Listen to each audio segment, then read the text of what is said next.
त्या सगळ्या मिळण्याचा त्यांना बेनिफिट्स मिळणार आहे. मगाशी आपला गीग कामगारांचा जो मुद्दा होता त्यावरती थोडं सविस्तर बोलूयात आपण, कारण की सध्या प्रत्येक वस्तू लवकर आणि थेट घरी उपलब्ध व्हावी, ग्राहकांची रास्त अपेक्षा असते. अशात गीग कामगार महत्त्वाची भूमिका बजावतात.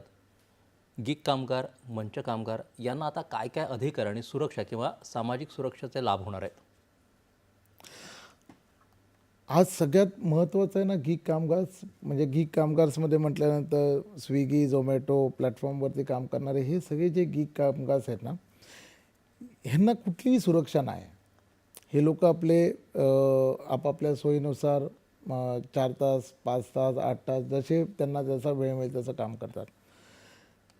जे गीग कामगार म्हणून कक्षामध्ये येतील त्यांना जे का कामगार लागू केल्यामुळे गीग कामगारांचा आणखीन एक नक्की फायदा होणार आहे की ते किमान वेतनच्या कक्षामध्ये येतील.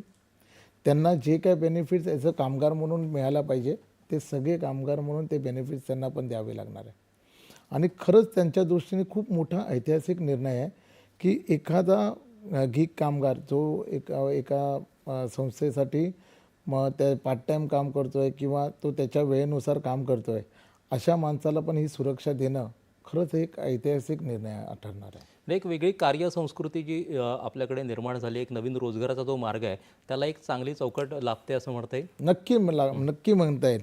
कारण का झालेलं आहे की हे गीग कामगार जे वेगवेगळ्या ठिकाणी वेगवेगळ्या पद्धतीने आपापली वेळेनुसार जे काम करत होतं, ह्यांना तर तुम्ही बघायला गेला ना, ते आपल्याकडे येणारा मुलगा, समजा मी पार्ल्यामध्ये राहतो तर पार्ल्यामध्ये तो त्याच्या पद्धतीने कुठेतरी काम करून तो त्या ह्याच्यासाठी गीग कामगार म्हणून काम करत असेल तर त्याचा ॲक्सिडेंट झालं किंवा त्याला काही इजा झाली किंवा त्याला काही झालं तर ह्याच्यावरती कुठलीही उपाययोजना नव्हती. आज या कायद्यामुळे या गीग कामगाराला एक चांगलं कवच मिळालेलं आहे आणि किमान वेतनच्या जर तो कक्षेत आला ना तर खरंच त्याचा खूप मोठा फायदा होणार आहे. आणि गीग कामगार म्हणून काम करणारी लोक ही अतिशय सुरक्षित होणार आहे या कायद्यानुसार. उद्योग क्षेत्रासाठी या संहितांमुळे